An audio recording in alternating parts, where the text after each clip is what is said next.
আসসালামু আলাইকুম রহমতুল্লাহ। ওয়ালাইকুম আসসালাম। হ্যাঁ, আমির হামজা ভাই, আপনি কেমন আছেন?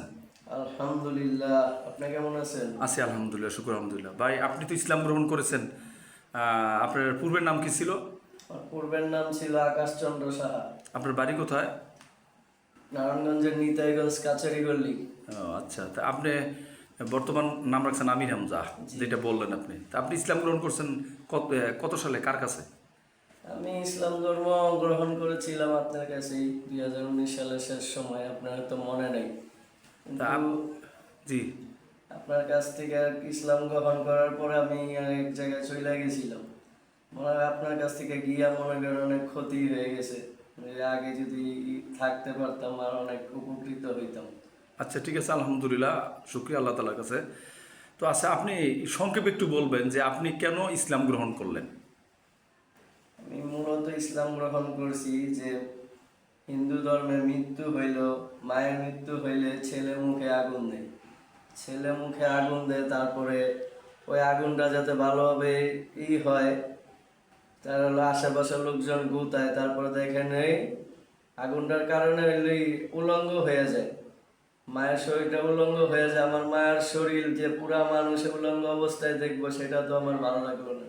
সেটা তো আমার বিবেকে বাঁধলো যে এটা কিভাবে হইব। তারপরে যে ইসলাম ধর্মে দেখেন একটা মানুষকে যে কি কত সুন্দর করে যাতে ব্যথা না পায়, মৃত্যু হইলে গোসল করায়, সাদা কাপড় পরে কবরস্থ করে, মানে অন্যরকম আর কি লাগছে। ওই ওই সিস্টেমটা আমার অনেক ভালো লাগছে যে একটা মানুষ কিভাবে তারা কবরস্থ করে। আপনি বুঝাইতেছেন, আপনি বলতে চাইতেছেন যে হিন্দু ধর্মে যখন মার মুখে সন্তান আগুন দেয় মৃত্যুর পর, তখন আশেপাশের লোকেরা লাঠি দিয়ে গুতায় যাতে গুতা দেয় যাতে পুড়ে আগুনটা ভালো মতো, লাশটা ভালো মতো পুড়ে। তারপরে তো পুরা পড়লে তো মনে করেন ওটা তো পুরা উলঙ্গ হয়ে যায়, কাপড় টাপড় সাথে সাথে পুড়ে কাপড় যায়। সাপড় সব পুড়ে আছে। যে আমার মার শত লোকে দেখবো উলঙ্গ অবস্থায়, এটা তো আমার লাগতো না। বিবেক জেগে গেছে। আমার বিবেক জেগে গেছে যে এটা আল্লাহু আকবার, আল্লাহু কিভাবে আকবার। হইলো যে আমার মার আরেকজনে দেখবো, এরকম অবস্থা। আমার মা তো আমার বাবার জন্য। আল্লাহু আকবার, আল্লাহু আকবার। আল্লাহ আপনাকে হেদায়েত দিছে ভাই। হেদায়েত সবচেয়ে মূল্যবান জিনিস। হেদায়েত দুনিয়াতে কোটি কোটি টাকা বাড়ি গাড়ি এগুলি কিচ্ছু না, হেদায়েত হলো সবচেয়ে মূল্যবান সম্পদ। তারপর বলেন ভাই, আপনি বলেন। তারপরে ধরুন মূর্তি পূজাটা নিয়ে ওটা একটা গেল। মূর্তি পূজা যে আমি মূর্তিটা আমি বানাইলাম, আমি সেজদা দিলাম, আমি পূজা করলাম, হুম। প্রসাদ দিলাম, কিন্তু খাইতে পারলো না। তারপর আর কি পূজা শেষ আবার লাত্তি দিয়ে ফালাইও দিলাম। এটা তো আবার কোন ধরনের এ তো আমার রক্ষাই করতে পারলো না। তার আমি পূজা করলাম, এত এত টাকা দিয়ে তারা বানাইলাম, এত কিছু করলাম, পূজা করলাম, আমার একটা কিছু হইলে পাইলাম না তার কাছ থেকে। তার নিন সে নিজেরা নিজে রক্ষা করতে পারে না, তার উপরে যে কুকুরে প্রসাব করে দেয় সে নিজে সেটা ফিরাইতে পারে না, তো সে কিসের আমার ক্ষত হইব, সে কিসের ষষ্ঠ হইল? যে নিজেরা নিজে রক্ষা করতে পারে না, সে আমার কিভাবে রক্ষা করবে? আল্লাহু আকবার, আল্লাহু আকবার। বলেন, হ্যাঁ বলেন, তারপরে। তারপরে এদিক দিয়ে বিবেচনা করলাম যে আমি তারপরে এটা বিবেচনা করে ভাবলাম, রাত্রে যখন ঘুমাইতাম আমি বলতাম যে পৃথিবীর মালিক তুমি তো একজনই, তুমি একজনই, যেটা সঠিক পথ তুমি আমার সেই পথে নাও, তুমি আমার এই জাহান্নাম এই থেকে দুর্যোগ থেকে আমার মুক্ত করো, নরক আগে তো আমরা নরক বলতাম আর কি, নরকে যাওয়ার রাস্তা থেকে আমার মুক্ত করো। তারপরে একদিন আমি আল্লাহর রহমতে আল্লাহ আমার হেদায়েত দিছে, বুঝলাম যে ইসলামটাই সত্য, ইসলামের উপরে আর কোনো নাই। কারণ যে আকাশটা কোনো দাঁড়িয়ে রয়েছে একমাত্র কোনো পিলার নাই, সে পিলার ছাড়া আকাশটারে খাড়া করে রাখছে সে একমাত্র আল্লাহ। আল্লাহ ছাড়া দুনিয়ার কারো কোনো ক্ষমতা নেই। সুবহানাল্লাহ, সুবহানাল্লাহ। আর আল্লাহর সাথে যারা শিরক করে, শরীক করে, তারা কখনোই কোনো সময়ে জান্নাতে যাইতে পারবে না। আল্লাহু আকবার, আল্লাহু আকবার। আলহামদুলিল্লাহ ভাই, আপনি খুব ইমানি কথা বললেন। এইগুলি আপনি হিন্দুদের উদ্দেশ্যে আপনি কিছু বলার আছে?